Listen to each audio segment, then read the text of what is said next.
Assalamualaikum warahmatullahi wabarakatuh. Perkenalkan, nama saya Lilis Hayani dengan NPM 20065992266 program studi fisioterapi.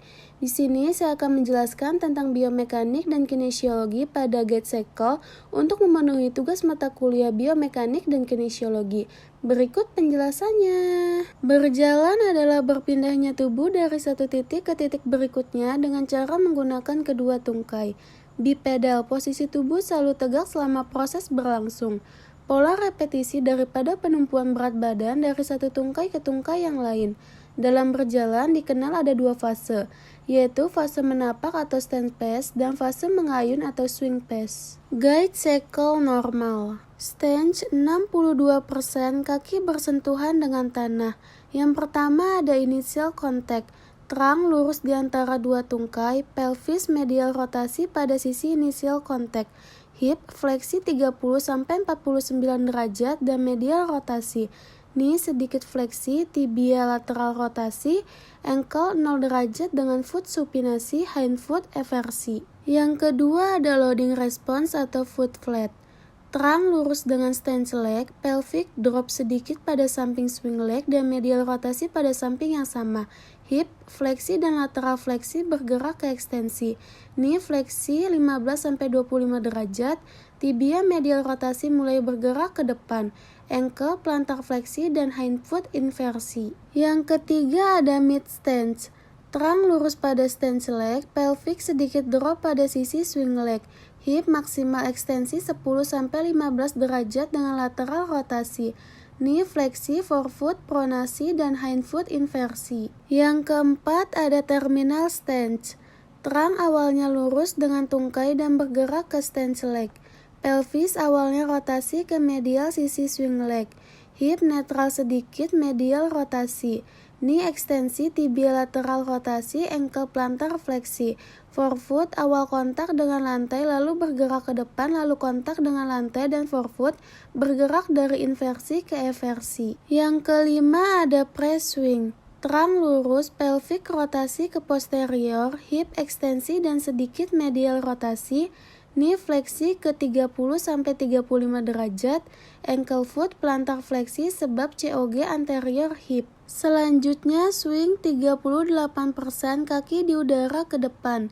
Yang pertama ada initial swing, terang lurus dengan stance leg, pelvis medial rotasi atau forward rotasi 5 derajat, hip fleksi 30-60 derajat, ankle plantar fleksi dorsofleksi, forefoot continuous supinasi, dan hind foot eversi. Yang kedua ada mid swing, terang lurus dengan stance leg, pelvis medial rotasi atau forward rotasi 5 derajat, hip continuous fleksi dan medial rotasi, knee continuous fleksi, ankle posisi anatomi 90 derajat, forefoot supinasi dan hind foot eversi. Yang ketiga ada terminal swing, terang lurus dengan stance leg, pelvis medial rotasi atau forward rotasi 5 derajat, hip fleksi dan medial rotasi, knee ekstensi maksimal, ankle dorsofleksi, forefoot supinasi dan hind foot eversi. Berikut adalah GET-Sekel normal.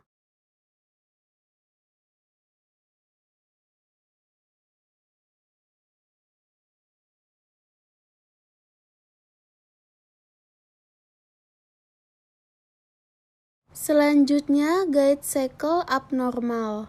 Yang pertama ada antalgic gait. Berjalan pincang, klien bergerak lebih cepat pada sisi yang sakit dengan berkurangnya fase stance. Berikut adalah antalgic gait. Selanjutnya Trendelenburg gait. Condong ke arah lateral pada sisi di mana tubuh bertumpu.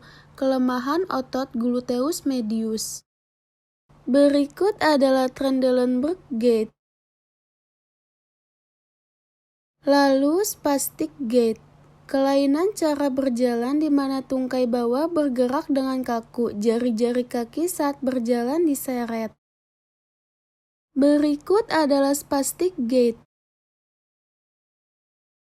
Kemudian waddling gait, kelainan cara berjalan di mana langkah tubuh dengan gerakan selang-seling yang berlebihan disertai peninggian hip joint, berjalan seperti bebek.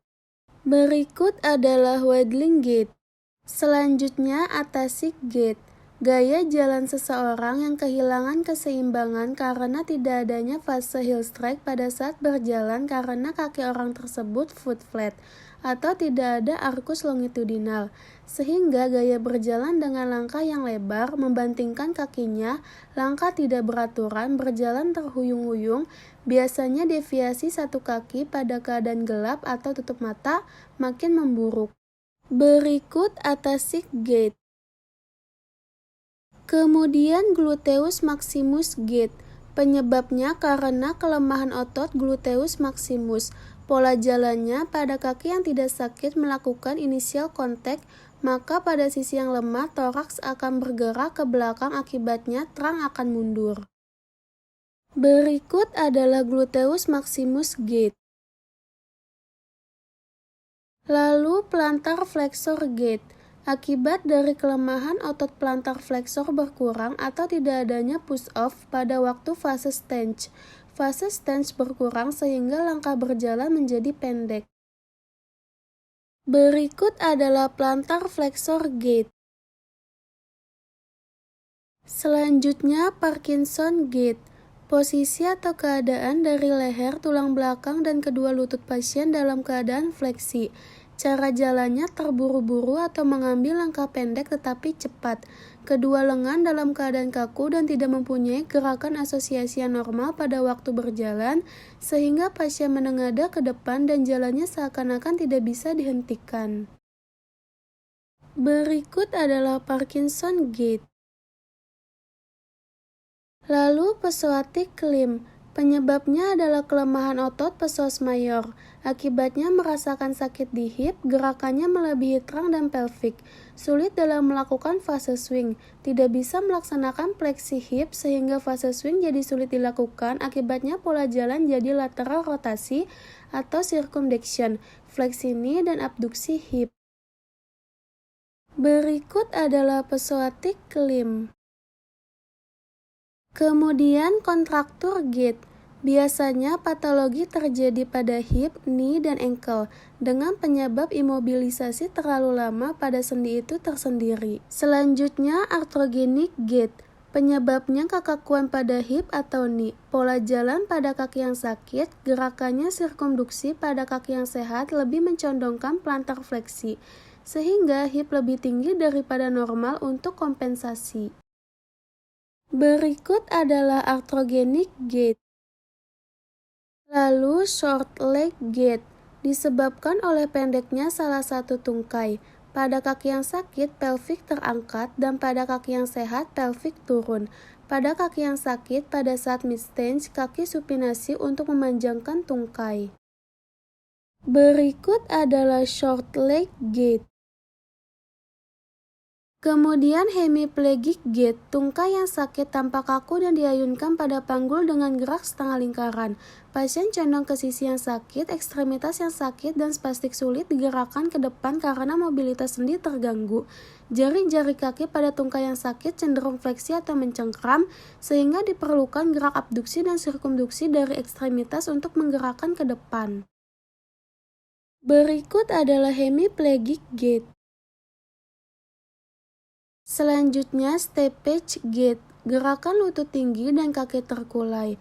Kalau tungkai diangkat, jari-jari kaki terseret, paralisis otot tibialis anterior. Berikut adalah steppage gait. Lalu limping gait, adanya rasa nyeri pada salah satu ekstremitas bawah. Pasien meletakkan ekstremitas yang sakit dengan pelan-pelan. Langkah-langkahnya pendek agar kaki yang sakit secepat mungkin bebas dari bebannya. Tungkai yang sehat dilangkahkan dengan cepat ke depan dan dihentikan kuat-kuat ke lantai. Berikut adalah limping gait. Kemudian astasia abasia merupakan ataksia histerikal dengan inkoordinasi yang aneh sehingga penderita tidak mampu berdiri atau berjalan. Padahal semua tungkainya dapat digerakkan dengan normal ketika pasien duduk atau berbaring. Berikut adalah astasia abasia. Selanjutnya drunken gait. Gaya berjalan terhuyung-huyung pada alkoholisme akut, keracunan obat, dan tumor otak. Berikut adalah drunken gait. Sekian video yang dapat saya sampaikan. Terima kasih atas perhatiannya dan kurang lebihnya mohon maaf. Wassalamualaikum warahmatullahi wabarakatuh.